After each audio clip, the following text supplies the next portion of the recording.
ഇടുക്കി പെരുവന്താനത്ത് കാട്ടാന ഭീതി ഒഴിയുന്നില്ല. കാട്ടാന ആക്രമണത്തിൽ കൊല്ലപ്പെട്ട സോഫിയയുടെ പോസ്റ്റ്മോർട്ടം കാഞ്ഞിരപ്പള്ളി ജനറൽ ആശുപത്രിയിൽ നടക്കുകയാണ്. വീടിന് സമീപത്തെ അരുവിയിൽ കുളിക്കാൻ പോകുന്നതിനിടെയാണ് സോഫിയെ കാട്ടാന ചവിട്ടിക്കൊന്നത്. പ്രദേശത്ത് ആന ഇറങ്ങുന്നത് പതിവാണെന്ന് നാട്ടുകാർ പറയുന്നു.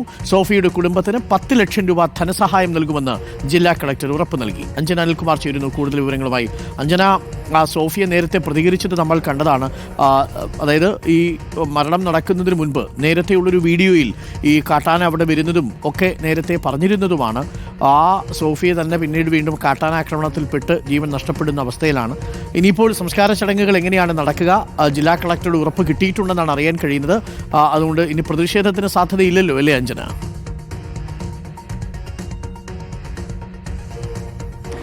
അരുൺകുമാർ, അല്പം മുൻപാണ് കാഞ്ഞിരപ്പള്ളി ജനറൽ ആശുപത്രിയിൽ സോഫിയയുടെ മൃതദേഹം എത്തിച്ചത്. പോസ്റ്റ്മോർട്ടം നടപടികൾ ആരംഭിച്ചു കഴിഞ്ഞു. നിലവിലിപ്പോൾ പ്രതിഷേധ സാധ്യതയൊന്നും തന്നെ കാണുന്നില്ല. എന്നിരുന്നാലും നാട്ടുകാർക്കെല്ലാം തന്നെ കടുത്ത അതൃപ്തിയുണ്ട്. ഇപ്പോൾ നമ്മോടൊപ്പം സോഫിയയുടെ ഭർത്താവാണുള്ളത്, ഇസ്മയിലൊക്കെയാണുള്ളത്. ഇന്നലെ 6 മണിയോടെയാണല്ലേ സംഭവം? ഇല്ല, 5:30 സംഭവം കഴിഞ്ഞ് 6 മണിയായപ്പോൾ ഞാൻ പണിയും കഴിഞ്ഞ് വന്നപ്പോഴാണ് ഞാൻ പോയി നോക്കുന്നത്. ഞാൻ പോയി നോക്കിയിട്ടാണ് പിന്നെ ഫോറസ്റ്റുകാരെ അവരവരൊക്കെ വിളിച്ച് പറഞ്ഞ് അത്രയാലും വന്ന്. ചേട്ടൻ കാണാത്തതിനെ തുടർന്ന് പോയി നോക്കുമായിരുന്നു? ഇല്ല, അവർ വീട്ടിൽ കണ്ടില്ലെങ്കിൽ ഞങ്ങൾ നോക്കുമല്ലോ. പിന്നെ ഞങ്ങൾ 4 പേരേ ഉള്ളൂ. അപ്പോൾ അവരെ കണ്ടില്ലെങ്കിൽ ഞങ്ങൾ നോക്കുമല്ലോ. അവർ കറക്റ്റ് 5:30 മണി 5:45 ആകുമ്പോഴത്തേക്ക് വീട്ടിലോട്ട് വരുന്ന. അത് വരാതായപ്പോഴത്തേക്ക് മോൻ സ്കൂളിൽ നിന്ന് വരുമ്പോഴത്തേക്ക് അമ്മച്ചിയും മോനും കൂടെ കുളിച്ചിട്ട് കയറി പോകുന്നത്. അപ്പോൾ അങ്ങനെ കൊച്ചും അമ്മച്ചിയും കൂടെ കുളിക്കാനായിട്ട് വന്നപ്പോഴത്തേക്ക് മോളെ ആദ്യം കുളിപ്പിച്ച്, മോൾക്ക് ചെവി കേൾവില്ലാത്തതാണ്, സംസാരശേഷി ഇല്ലാത്തതാണ്. അപ്പോൾ മോളെ ആദ്യം കുളിപ്പിച്ച് മോളെ വീട്ടിലോട്ട് പറഞ്ഞു വിട്ടിട്ട് പകുതി വരെ കൊണ്ട് ഇട്ടിട്ടാണ് തിരിച്ച് ഇറങ്ങി വന്ന് ഇവർ നൈറ്റ് മാത്രം കഴിയിട്ടുള്ളൂ. നൈറ്റ് കഴിയിട്ട് ആന പുറകിൽ കൂടെ വന്ന് എടുത്തിരിഞ്ഞ് ചവിട്ടി മിരിച്ചിട്ട് അവിടെയൊക്കെ വലിയ കല്ല് കിടക്കുമായിരുന്നു. അത് ഉരുട്ടി ദേഹത്തിട്ട് അതിൻ്റെ പുറത്ത് കയറി ചവിട്ടി ഇതായി വന്നപ്പോഴത്തേക്ക് അപ്പോഴത്തേക്ക് മോൻ വന്നിട്ട് എന്നെ ഫോൺ വിളിച്ച് സംസാരിച്ചപ്പോഴത്തേക്ക് ഈ ഒച്ച കേട്ടോണ്ടാണ് ആന താഴോട്ട് ഇറങ്ങിപ്പോയത്. അപ്പോൾ മോൻ ആനയെ ഒന്നും കാണുന്നില്ല.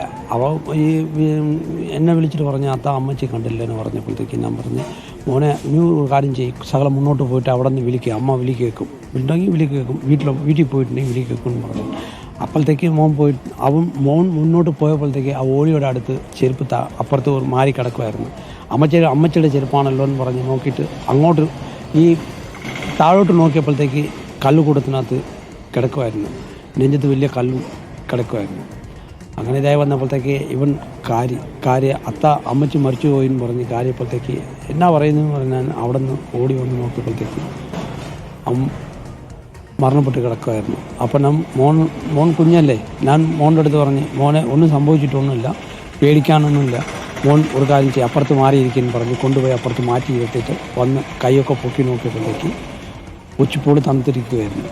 അപ്പോൾ മനസ്സിലായി മരിച്ചു പോയി എന്ന് പറഞ്ഞ് പിന്നെ അത് കഴിഞ്ഞിട്ടാണ് മെമ്പറിനും നാട്ടുകാരെയൊക്കെ വിളിച്ച് പറഞ്ഞ് ഇതാക്കി. പിന്നെ പാർട്ടിക്കാരൊക്കെ വിളിച്ച് പറഞ്ഞപ്പോഴത്തേക്ക് അത്ര ആളും വന്നു. സ്ഥിരമായി പോണതാണോ ഈ പുഴയിലൊക്കെ? ഞങ്ങളുടെ വീടിൻ്റെ അടുത്തുള്ളത് ഇതേ ഉള്ളൂ, പുഴയല്ല, അതൊരു ഓലിയാണ്. ഓലിക്കകത്താണ് ഞങ്ങൾ പോയി കുളിക്കുന്നതും അവിടെ നിന്നാണ് കുടിക്കാനും വെള്ളം എടുക്കുന്നതും കാര്യങ്ങളൊക്കെ അവിടെ നിന്നാണ് ചെയ്യുന്നത്. അപ്പോൾ ഈ 4 വർഷമായിട്ട് ഈ കാട്ടാനയുടെ അക്രമമുണ്ട്. അപ്പോൾ നേരത്തെ ആനയെ കണ്ടിട്ട് എൻ്റെ വീട്ടുകാർ ഓടിയിട്ട് പിന്നെ കാൽ പൊട്ടലായിരുന്നു, പ്ലാസ്റ്ററൊക്കെ ഇട്ട് വെച്ചേക്കുമായിരുന്നു. പിന്നെ അത് കഴിഞ്ഞ് ഇപ്പോൾ ഇങ്ങനെ ഒരു സംഭവം നടന്നു. നമ്മൾ നേരത്തെ പോയി കുട്ടിക്കാണത്ത് മന്ത്രിയൊക്കെ കണ്ട് പരാതിയൊക്കെ കൊടുത്തപ്പോഴത്തേക്ക് അവർ പറഞ്ഞ് ഞങ്ങൾ പിന്നെ സോളാറൊക്കെ ഇട്ട് തരാം എന്നൊക്കെ പറഞ്ഞതാണ്. സോളാർ ഇട്ട് തരാൻ പറഞ്ഞ് ഓർഡറും ശരിയായി വന്ന് ആ ഓർഡർ എടുത്തുകൊണ്ട് പോയി നമ്മൾ പിന്നെ കോട്ടയത്ത് ജപ്തി വിളിച്ച് ചോദിച്ചപ്പോഴത്തേക്ക് അവർ പറഞ്ഞ് പൈസ ഒന്നും ആയിട്ടില്ല, ആയി കഴിഞ്ഞിട്ട് ശരിയാക്കാനും പറഞ്ഞു. ഞങ്ങൾ പരാതി കൊടുത്തു. ഞങ്ങളുടെ 6 കടുവ പിടിച്ചുകൊണ്ട് പോയി ഞങ്ങൾ പരാതി കൊടുത്ത് ഇതായി വന്നപ്പോഴത്തേക്ക് അവർ പേരിന് വേണ്ടി. ഇത് സോഫിയയുടെ ഭർത്താവാണ് സംസാരിക്കുന്നത്. പലതവണ പറഞ്ഞതാണ് സോളാർ ഫെൻസിംഗ് നൽകാമെന്ന് മന്ത്രി ഉറപ്പ് നൽകിയതാണ്, ഉത്തരവായതാണ്.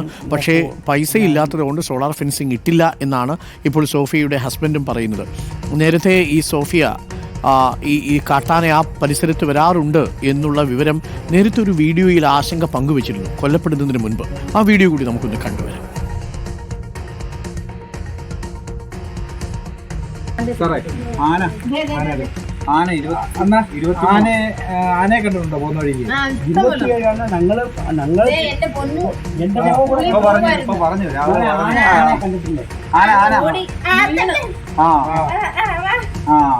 എവിടെ വെച്ചുണ്ട്?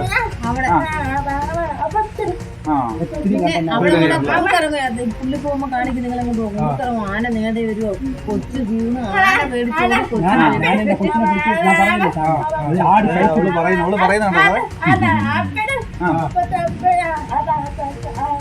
കുറിച്ച് നേരത്തെ ഒരു വീഡിയോയിൽ വിശദീകരിക്കുന്നതാണ് ആ സോഫിയാണ് പിന്നീട് ഇന്നലെ വൈകുന്നേരം അരുവിയിൽ കുളിക്കാൻ പോകുന്ന സമയത്ത് കാട്ടാനയുടെ ആക്രമണത്തിൽ കൊല്ലപ്പെട്ടത്. സോഫി ഉമ്മയ്ക്ക് 2 മക്കളാണ്. മൂത്ത കുട്ടിക്ക് സംസാരശേഷിയില്ല. ഈ ഇടയ്ക്ക് വാർത്ത കാണുന്ന 10-20 എണ്ണത്തിന്റെ കൂട്ടം ഇതാല്ലേ? അവിടെ ചാരി നിൽക്കുന്ന ഇപ്പോൾ സംസാരിച്ച സോഫിയയുടെ ഹസ്ബൻഡാണ് ഇപ്പോൾ പ്രേക്ഷകർ കാണുന്നത്. നേരത്തെ വർഷങ്ങൾക്ക് മുമ്പെടുത്ത ഒരു വീഡിയോയാണ്. ആ വീഡിയോയിൽ സോഫിയ സംസാരിക്കുന്നതാണ്. അന്നും കാട്ടാനയുടെ ശല്യം ആ ഭാഗത്തുണ്ടായിരുന്നു എന്ന് പറയുകയാണ് സോഫിയ ചെയ്യുന്നത്.